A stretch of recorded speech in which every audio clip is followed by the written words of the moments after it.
A supply and demand chart. What am I, back in high school economics? Hey everyone, Tactical Timmy here. I wanted to talk about basic supply and demand and how it actually can help us as silver and gold stackers and as investors in general, because we really are, when we're investing, there's a supply of a given asset and we are having to make decisions about when is the appropriate time to be buying that asset. Let's actually first go through a example of what actually is supply and demand, and then let's talk about how we can actually use that as a gold and silver investor. Supply. What is a supply of something? Well, if we're talking about a specific asset, so maybe we'll use silver as an example. So the supply of silver is actually going to be how much of that silver is produced. So we have suppliers of silver, that's going to be miners. We also have people who own silver, and that is going to be how much silver is produced. As the price along the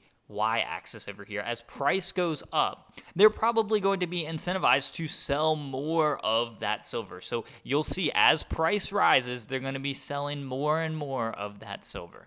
Now, conversely, we have people who demand silver. So this might be you and me who want to be stackers. It might be people using silver for industrial purposes, maybe using it for its antimicrobial properties and other things like that. Now, people like that, so the people who are manufacturing with silver, or the people like us who are stacking, as the price on this y-axis falls, you'll see that the amount of silver that they might buy is going to be going up. You'll see that as the price falls every month, if we're doing our dollar cost averaging, as silver price falls, we're able to buy more and more of these ounces. As demand is actually going up as price falls. Whereas that's different than supply, because as price rises, the suppliers are actually incentivized to provide more of that asset. So we have this interesting difference between supply and demand. Now, the actual price of the given asset is actually going to be whatever the meeting point between the supply side and the demand side is. We call that point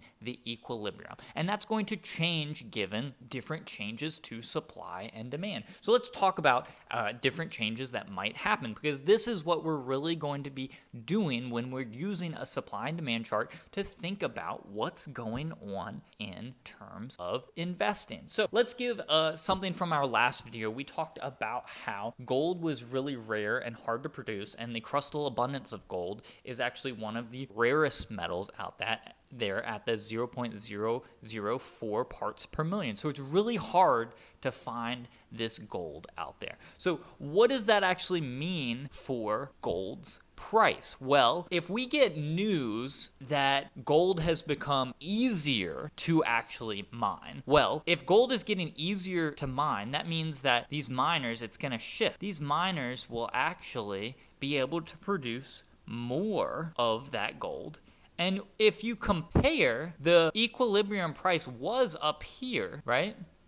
And now if it shifts over and it's easier to produce, well, then the equilibrium price would probably be here, which is actually going to be lower than the previous price. So as things get easier to produce, they actually changes the price, and the price will fall. Now, if, for instance, we got, some other crazy news that maybe we'll do a demand side one. Well, maybe we'll say that China all of a sudden is going to be doubling the amount of gold that they are buying. Well, that has nothing to do with the amount of gold that is produced in the world, because China buying more gold doesn't necessarily mean that more gold can be produced. Maybe all the mines have already at max capacity. Maybe they just can't produce anymore. But if China doubles the amount of gold that they're buying, well, then all of a sudden, that bump in demand is going to shift everything up. So we'll see that maybe that price comes all the way back up. And all of a sudden, without changing anything on the supply side,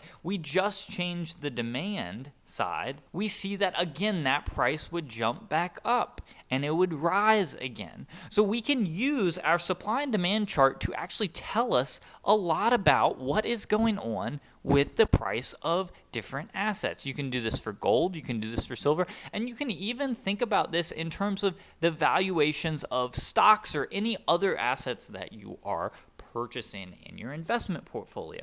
So what's the value of this? The value of this is that you can individually and independently analyze what a given piece of news is going to do to your investment. So if you are actually getting wrapped up and you're only listening to these alarmist silver and gold investing YouTube channels, it can be really, really hard for you to be thinking independently, and you can get wrapped up in thinking that, oh my gosh, this doom and gloom and the world is falling and it's not going to be good for us, and we need to go out and we need to spend all of our money and just buy silver or gold as quickly as we can. When in reality, a lot of times it's much better to have a more level-headed approach, and the way that we can have that more level-headed approach is actually to think through whatever the news is that we're receiving and actually use a supply and demand chart to see what is actually going to happen to the price.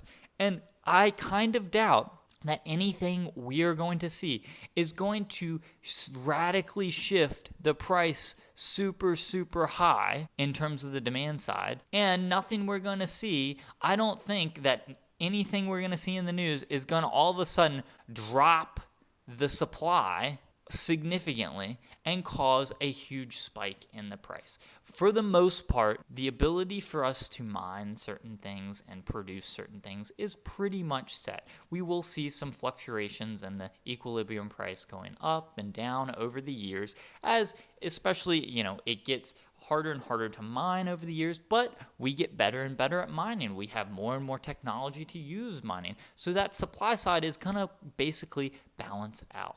Now, for the demand side, we do see changes in people's preferences, and people always talk about this radical shift, and like I talked about, where all of a sudden everyone is shifting their demand, and we have way more demand for our precious metals, but that's very unlikely, and that would be something that you would see in the news and you'd be seeing going on. And frankly, once that happens, it's going to be too late for you to actually do something about it. So the much better thing to do is act with what the information you have now and don't make any rash decisions. I encourage each and every one of you to look for a piece of news this week and actually try and use a supply and demand chart to actually see what you think that piece of news will actually do to the price of a given asset or whatever it is that you are analyzing or that news actually pertains to. Because I think this can be really helpful in helping us logic through things and avoid the doom and gloom that we see out in the world today. I hope you all enjoyed this video, and if you did, feel free to leave a like and comment down below. I really enjoy hearing from each and every one of you. Take care.